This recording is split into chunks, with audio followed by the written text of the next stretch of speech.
Greetings and salutations. Welcome back to another episode of Autist Circle. This is episode 23, season 2, episode 2. Pieter Bruegel the Elder. I am Fat Dave from Total Blackout Painting. Bleach is sick today, and so in his stead, I have solicited Trim from Trim's Art Shack to join us. Greetings and salutation. It is me, Bleach Trim. So go ahead and show your channel here really quick, and then we'll jump into the content. Righto. I am Trim of Trim's Art Shack. I do weekly videos called Simply Sketchy and sometimes time lapses and other things. And every Wednesday at 6 o'clock, around 6 o'clock Norwegian time, I post out a recording where hopefully tomorrow, me and we're going to do a video, or we're gonna do the recording me and Dave did about one of this guy's works. Yeah, the first one, which we'll talk about when we get to it. Um, but for now, let me we're gonna jump in and talk about Bruegel the Elder, Peter Bruegel the Elder, and his timeline, the art timeline. So Bruegel exists in an interesting time in art history, and in history itself. He's excuse me. Uh, he's entirely in the post-Reformation era. He came directly after, um, or he came after the Protestant Reformation, and so he exists really in the directly in the aftermath of the shattering of the Christian world. And his work is emblematic of Flemish works of the Northern Renaissance, and also they overlap with the rise of Mannerism. And his work is distinctly different than that of the Italian painters and Renaissance artists that dominated the area. And he passes before the rise of the Baroque. He's working in a very turbulent time with great shifts in political, religious, and artistic world. Society is rebuilding in the aftermath of the Black Death, and many populations are growing and causing scattered plague outbreaks. The Ottoman Empire is actively aggressing against the Christian world, leading to further unrest. Many cities were sacked routinely, and places were burned and pillaged by the Ottomans pretty regularly. In times of turmoil, I would say that the Ottoman Empire. I already read that. Okay, and so this helps explain his obsession with crowds and the folly of man, and really genre scenes, and also the apocalypse. And in times of turmoil, cynicism is often the response from many intelligent and gifted people. And his art represents a cynicism in the wake of chaotic historical shifts that he perceived to be that he perceives, and the consequences to be that of that. So with that said, well, let me see. I gotta find my source here. There we go. With that said, we'll jump into his life. Um, so He looks like a happy fellow, huh? yeah, there's not any confirmed self portraits from him, and there's not a lot of pictures of him in general. Of course, because he's from the 1500s. Now, much like we'll jump in here. Born in 1525, similar to Bosch, very little is known about his early life. He was likely born near Breda in the Flemish region of Holland.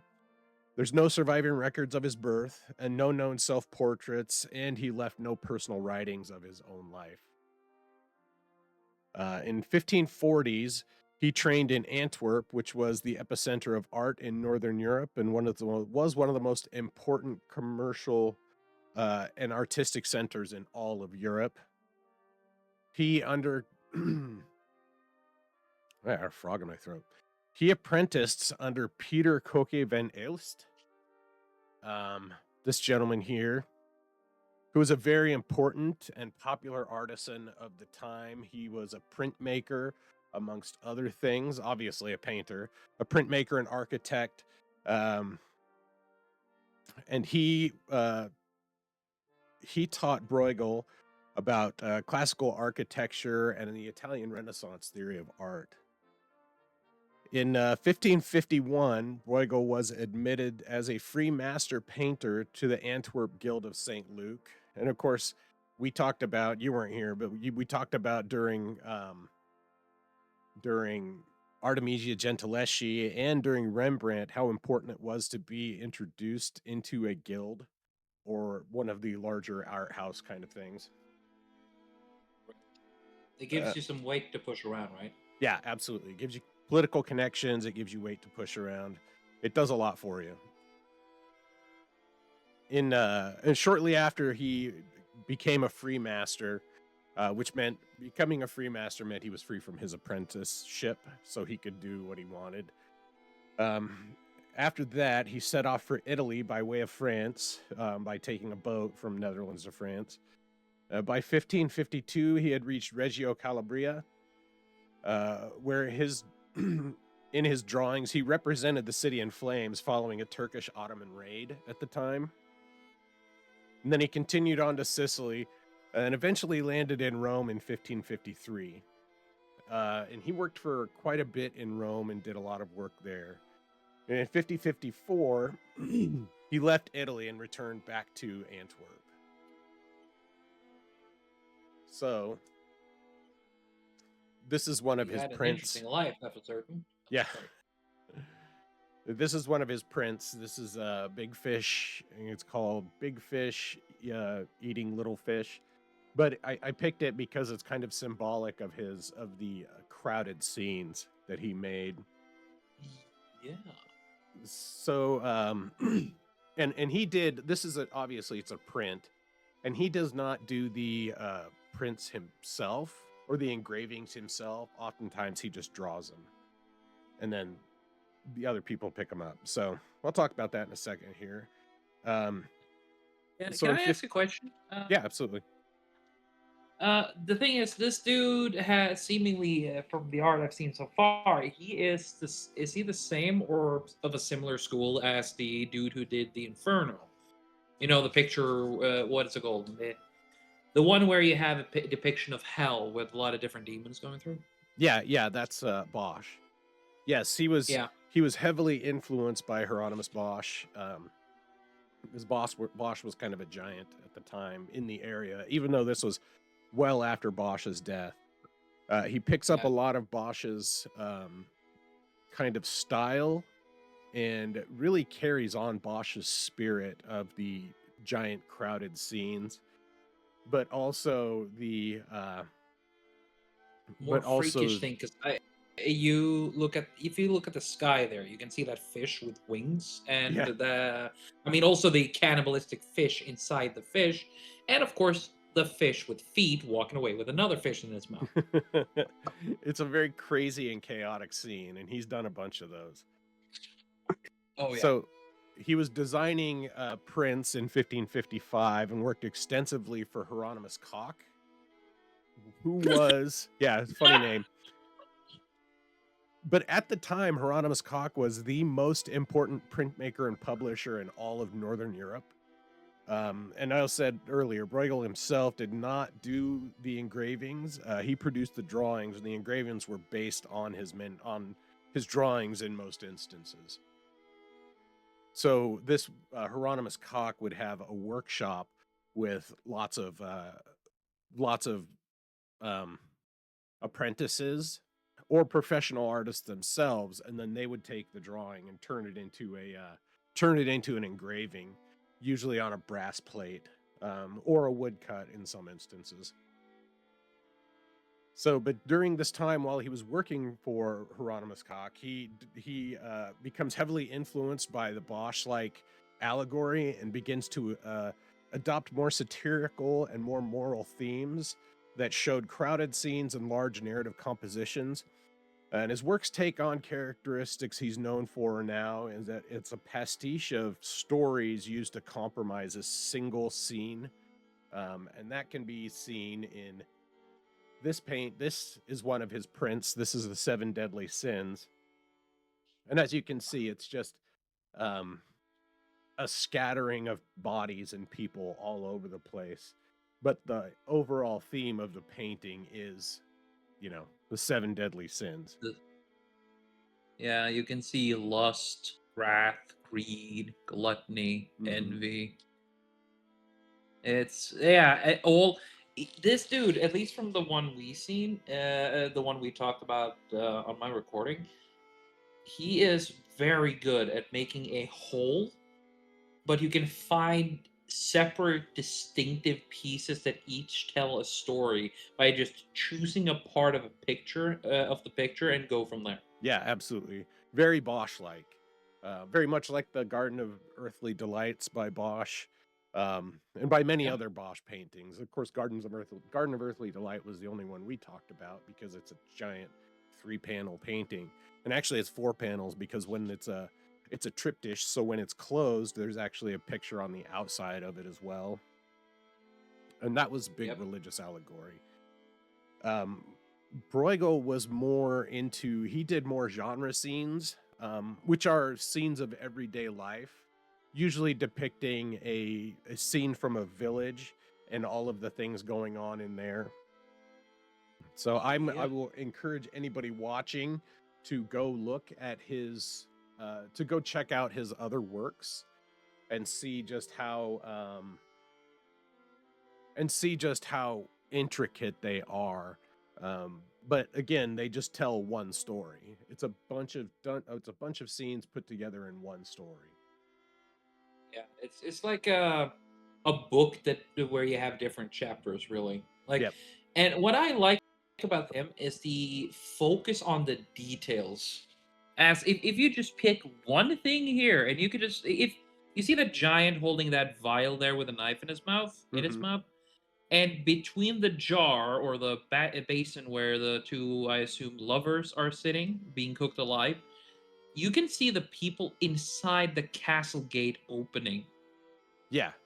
It's Yeah, and it's I do believe that someone being hanged up in the hill behind it. I love this kind of detail work, and yeah. it looks so clean. Well, and you can see in the middle, and there's a lot of weird abstract shit in it too. There's a lot of Oh yeah, bizarre off the wall. Like the guys in the middle have a giant knife that they're cutting people in half with. They're cutting off someone's head with that knife. But we'll talk about his work some more. Let me finish up with we'll finish up with his biography here. In 1563, he married Aelst's daughter, Mayken Cook, in Brussels, and they went on to have 2 sons. Of course, John Bruegel and his other son, Pieter Bruegel the Younger. Which this is an interesting image because this is actually a painting by Peter Paul Rubens of Bruegel the Younger with his children. And both of them went on to be very famous painters in their own right. And the thing is because so the Younger was born in 1564 and Jan Bruegel was born in 1568. Of course, Bosch died in 1569. So he died, he was only married for 6 years and had 2 kids before he died. And like I said, both of his kids went on to be, hey, Fab Daddy. Both of his kids went on to be famous artists. However, their father was not able to train them. And they apprenticed under different masters and adopted their own styles. Although they both did copy their father's works in a way. And Pieter Bruegel the Younger spent a lot of time redoing some of his father's works. So to wrap up, Bruegel passed away on September 19th or September 9th in 1569. He was buried in the Kapellekerk, which is a cathedral in Brussels. And he actually, when he was dying, he instructed his wife to burn several of his drawings, possibly to keep them from getting in trouble, his family from getting in trouble, because he would have aroused the ire of the church and the rulers at the time by kind of being so snarky towards them. Ah. They were perhaps too satirical or offensive, and he didn't want his family to have to face the repercussions from that, that of his work posthumously. And there's not been a confirmed cause of death recorded. He died very young. I say that as a man in his late 40s. He died in his early 40s. Hmm. So, Hey, uh, you ain't old until you hit 80 anyway. So. right, yeah, late 40s is fine. Mhm. Old is always 10 years older than I am, and so old is going to be about 59 at this point. That's when old is to me. Ah, So, let's do 90. yeah. Live to 120, 115. Let's go. So with that, we'll move on to his first work, and that is The Triumph of Death. So Trim and I did a recording on his channel, which will be coming out tomorrow. That's Trim's Art Shack is his channel. Um, we're still working on getting a following there. Um, Fab Daddy. The Yeah, so Trim did a painting of Death on his horse, or a digital painting of Death on his horse, Yeah. for his channel, and we had a discussion about this work. But this was, let me get to my slide. Come on. Okay. So yeah, like I said, this is The Triumph of Death, painted in 1562. It's wood on a oil on a wood panel, and this is currently located at the Prado Museum in Madrid. And this is a sizable painting. It's 117 centimeters by 162 centimeters, or 46 inches by 63.7 inches in real measurements. Um, and this is seen as one of the most uncompromising paintings of the 16th century. There's no comfort. There's no comforting theology or redeeming figures. It's a scene of an army of skeletons sweeping across a scorched landscape, bringing death and destruction to the assailed. There are images alluding to the four horsemen of the apocalypse, including the diseased horse of famine for famine and death, reaping from a skeletal horse. Um, Fires burn in the foreground and on the horizon, and ships burn in the harbor. So we'll look. We'll zoom in on some of these images and look at them and break down what they represent. I had a lot of fun looking at this one while we were trying to figure out which piece here we're going to draw before we Yeah, settle on the dead rider, I the see, and Reaper. I love this. I love this picture again because of the chaos in it. Um, Yeah. but also, because of the overall theme in it, that, death comes for everyone. Death is unyielding and death is unrelenting. The chaotic hordes of skeletons just doing wild shit, uh, really are, you know, it's comical, in a kind of cynical, satirical way. You can see how this is this really captures Bruegel's kind of cynicism, or Yeah. It it is very serious, as well as there are what I consider a lot of dark humor as well, like yeah, a gallows humor. a For lot. example, you have if you go down to the right, lower right there, you can see a lot of both humorous but also very dark events, like the woman in red who's both on fire and getting accosted by a skeleton, Right. and then you just have the two people sitting on the furthest down in the corner there, and just world is ending, might as well have a good time. Yeah, the lovers, The jest Yeah. and then the jester trying to flee. Yep. So And the guy trying to pull out his sword, realizing just how outmatched he is. yeah, how futile it is to fight against it. So I'm gonna start up on the horizon and look at, well, we're gonna break down a few parts of it. So of course on the horizon you can see there's fire, fires burning in the town and in the ships in the harbor, and then wreckage of ships in the harbor. Now that uh, this is believed to be because of like kind of a reflection, much like Garden of Earthly Delights, Bosch has in his image of hell a burning city, which is the city's on fire because it's modeled after the city that he grew up in that caught on fire and burned down. The uh, the fire also kind of gives it a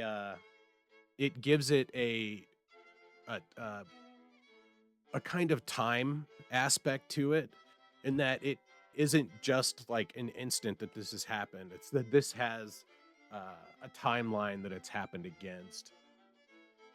Yeah, it's basically been moving as a wave from the horizon to us. Yeah, yeah. The And so are you currently looking at the horizon and the harbor? Because to me now we're zoomed in on the crowd being herded in the casket. Oh, there we go. Oh Now I yeah, see. I think Sorry, it's it's just OBS is lagging a little bit Discord, in Discord. Yeah, Discord and OBS. Yeah. of course.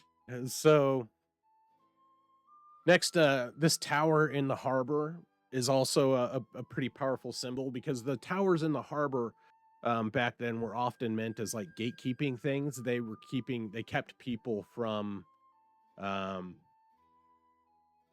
man, YouTube being dumb. I changed my settings to compensate for YouTube and all the lag and everything. But I'll just run through it anyway. So the tower in the harbor, of course, represents a breakdown of order. The skeletons are dancing and celebrating on it, so people aren't necessarily uh, guarding anything. It's that the skeletons have taken over, and of course, the skeletons dancing is a pretty common theme in that it's the dance macabre. It symbolizes the inevitability of death, the Yeah, persistence and then inevitability of death. you also have the procession or the army just coming out of it, just reinforcing the already encroaching army because this hill is being attacked from two fronts, Right, and it's just so many of them. right. Meanwhile, you also have I think that's a church or a chapel where the dead are just dancing, already celebrating a victory. Yeah. Okay. And then there's the bell, which is another persistent symbol of death in in medieval art that shows constance. And them ringing the bell kind of doesn't. It symbolizes the constance, the persistent nature of death. And it's also to announce things. What I like about the bells is how in the background of them you have the burning horizon. Hmm. This is their announcement. They have made their presence known, and it's with this they herald their arrival. And like that's what I say about like the chaotic nature of it. That the skeletons are just kind of being crazy, they're just Yeah, going nuts. And it reminds me, and I yeah. think we talked about it during your stream, it reminds me of Goblin or Gremlins, the movie Gremlins, the uh where the gremlins were just this wild chaotic horde that just destroyed everything for no rhyme or reason, just because they could. And or the skeletons in Army of Darkness, where they're just Yeah. wacky and chaotic. Yeah, they have a purpose that is more aligned to a force of nature than any sort of plan. They have a purpose, and they follow that with glee. Right, exactly. And they're inevitable, right? They're such a force that they can just act as crazy and insane as they want to. So jumping over to the right hand side of that scene, we can see the people on the wheels being broken on the wheels on poles. And then the dude in the tree with his back with an arrow in his back, and also a guy hung from a tree. which I think While is a the very tree is crying, by the way. yeah. While the tree is crying, the tree does have like a little mouth on it, if you look at it right. Yeah. Which again, it just symbolizes the chaos and inevitability of death. This guy is being executed, for we don't know why. This guy's being dragged down into, like, the skeleton's just dragging him off the rock by his neck, down into the pile of other The picture skeletons. hasn't caught up yet, by the way. Ah, awesome. Sorry. You're cool. You're cool. Wait for Discord to catch up. Yep. Typical technology. Yeah, right. I'm trying a new OBS setup, or I was trying a new OBS setup to help with memory issues. But oh, Christ, YouTube's got to be a bitch. Oh yeah, it's it's even hanging up a bit to me as well. Right. I think the best thing would be to just go back a few minutes. It's gonna be hard to watch otherwise. Yeah. Let me see if I can.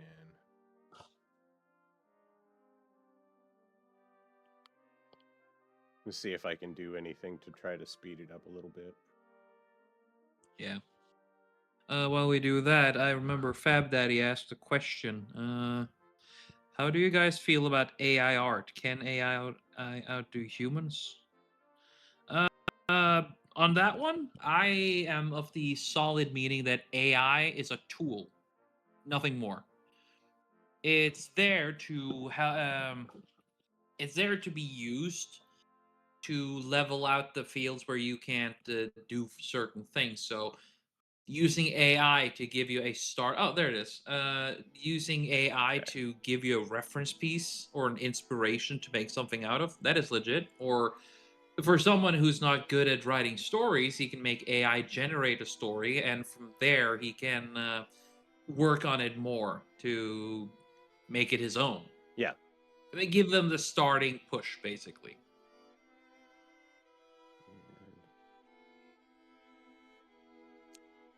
So yeah, I'm trying to do what I can to adjust the. Let's see. I'm trying to adjust my settings on the fly to. It's okay. Okay. The image has caught up now, though, so Okay. I do see. Okay. Well, I haven't moved it for a minute, so we'll see. Yeah. So we'll jump down. I'm not sure if you can see if it's caught up now. Moving down to the church scene. Oh, we are currently looking at the entirety here. So Awesome. what if you just share the screen with me? I think that'll help. Or maybe will the quality go down too much? You think? Well, I have turned the quality down as much as I possibly can. Huh. Right now. Now, I mean, if you share the screen, I think I'll still be able to see what you see without any issues. Okay.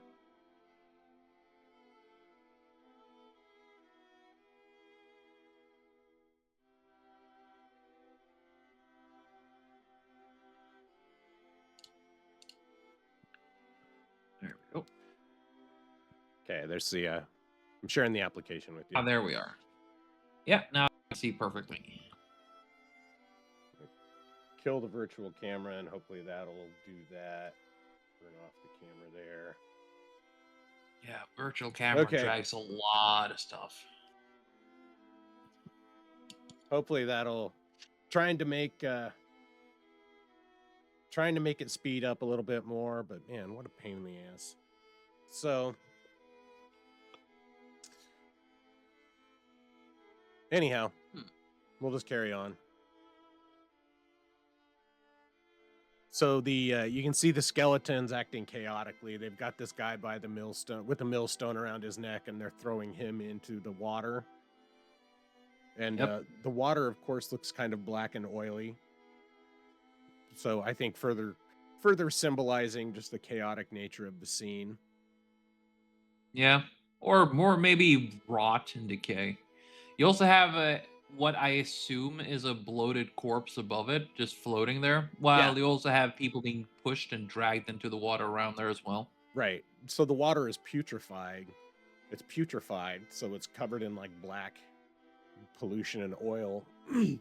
And they're throwing people into it, which is only going to worsen the problem. Of course, they're Yeah. skeletons; they don't care.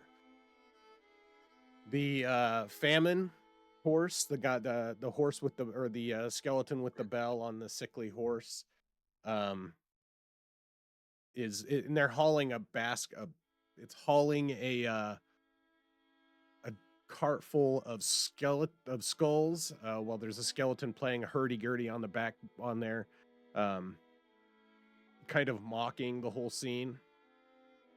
And then, Yep. of course, if you look down at the wheels of the cart, they're getting ready to roll over people. Yep. And then below that, you see the king on the ground there with the skeleton holding an hourglass over him, saying, "Hey, this is, mocking the king. Your Unavoidable. Yep, your time Yep. is up." Time's up. While the other skeleton rummages through the barrels of gold and silver and spilling them out, kind of just showing how meaningless the wealth is in terms of, because it's a king and he's got great wealth, obviously, with barrels full of coins, and he's just being mocked. Yeah. Um, I think this, if I'm gonna be honest, because this dude, he's been through the aftermath of the plague and a lot of the Ottoman invasions, right? mhm. Yeah, Yeah, so I think this is a very much a combination of that. It would, at least the cynicism in many ways does show that off as the hordes of the dead that spares no one. It just rushes in, as well as death itself just ravages people. Because some of these skeletons are downright savage and brutal, while others seem to be mocking or far less brutal about it. yeah, yeah. So, God damn it.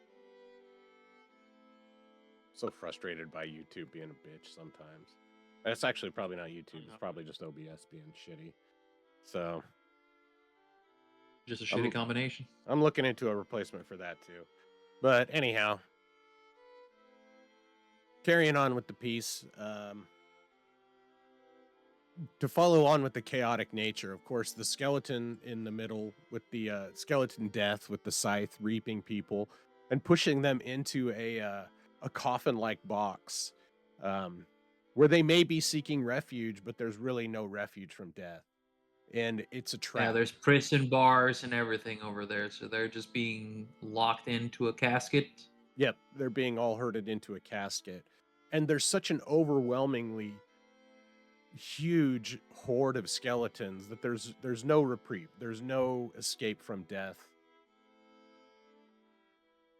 And I think They that come from all sides, and that's sort of a scary part here, because no matter where you look, you'll always find the unending hordes. Like from the sea, they come from the ocean, come from the tower, they come behind the hill of the chapel, they come from within the mountains. They are everywhere, and the ones who aren't engaged in battle just have this more, again, this kind of silly chaotic, but then you have the ones that are the most scary for me, the ones standing in line orderly like an army, just waiting for something. yeah,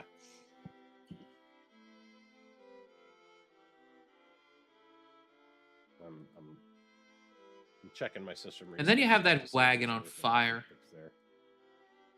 Yeah, you also have that giant wagon on fire there. Yeah, the big the set structure in the middle here that has fire out of it, and there's demons coming off the side here. If you look, there's little demons coming out of the back of it. Um, Yeah, and the front of it invokes like this gaping maw of a monster as well. it does. It looks like a monstrous mouth, and so the whole painting is really just like I said before, a scene of it's a it's a bunch of scenes put together to symbolize the overwhelming power of death and the inability to escape death in any way. Yeah. It shows all the way. It shows the main ways it will arrive, and it shows those who struggle, those who give up, and those who don't care, and those who are made to care. Yeah. Yeah, exactly. And let me see if I got anything else to say about that.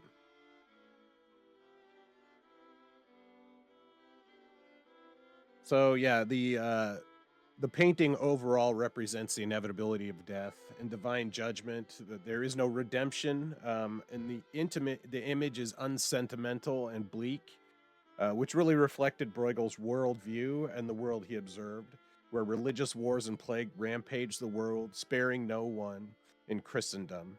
This is divine judgment in its purest form. No love, no caring embrace for a fallen world, only systemic and uncompromising judgment for all.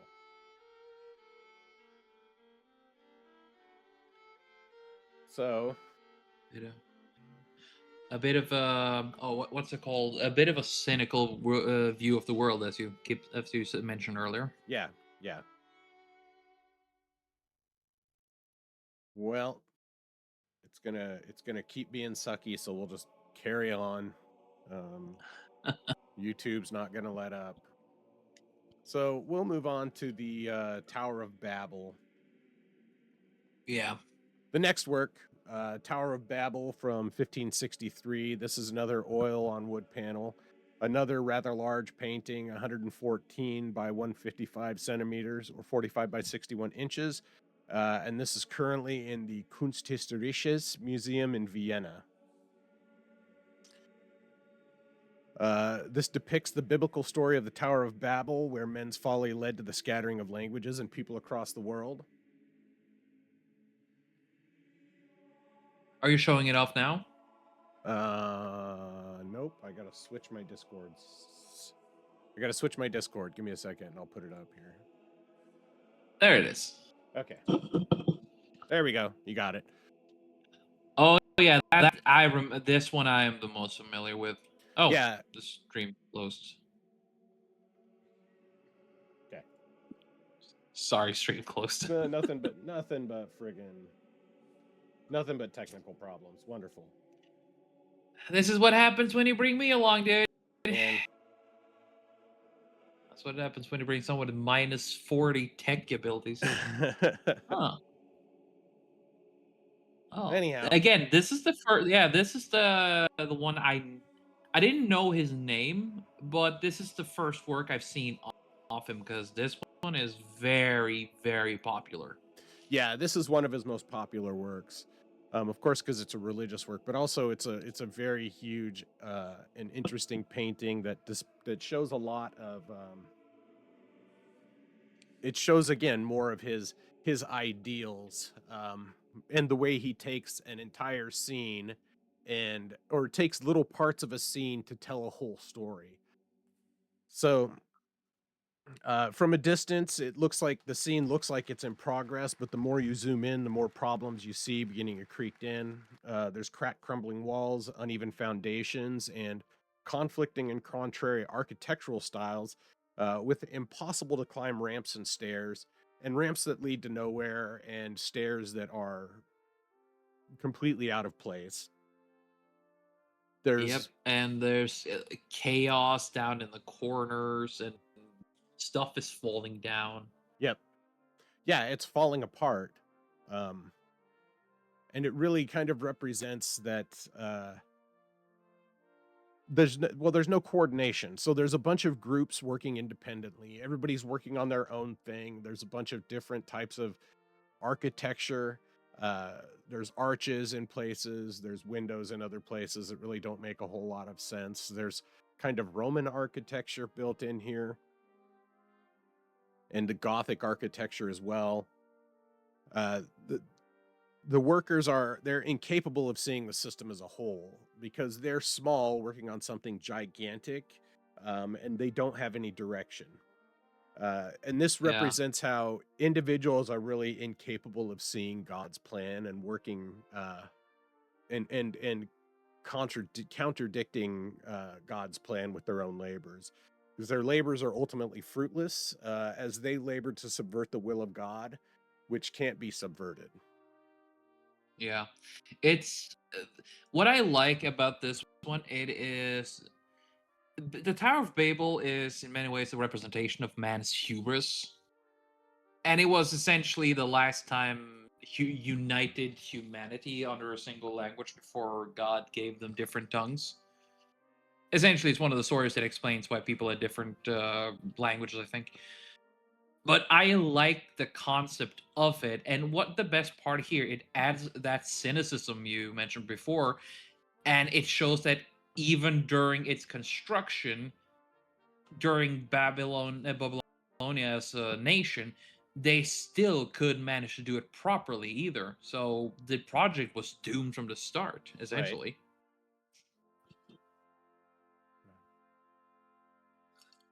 Right.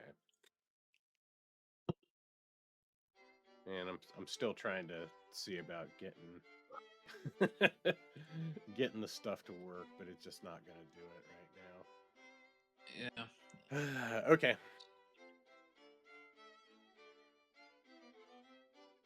Well, anyhow, so the foreground is King Nimrod, who was overseeing the construction of the Tower of Babel. Um, but he's not capable of providing any kind of guidance to the workers at this distance, and it doesn't look like he really cares to do it either anyways. He's talking to some artisans out here who are working on chiseled stone, but then even the stone itself is the blocks are all uneven and different sizes. There's not much uniformity in the work there, which would not, be conducive to building a lasting structure. No. I mean, there's even parts of the building is still like a foundation of a mountain. Like Yeah. it's not even properly cut out. It's different things, and you can see even the in the red parts, the innermost part there, it's a different material because it's like red instead of the Yeah. other what limestone. It just it's a mess.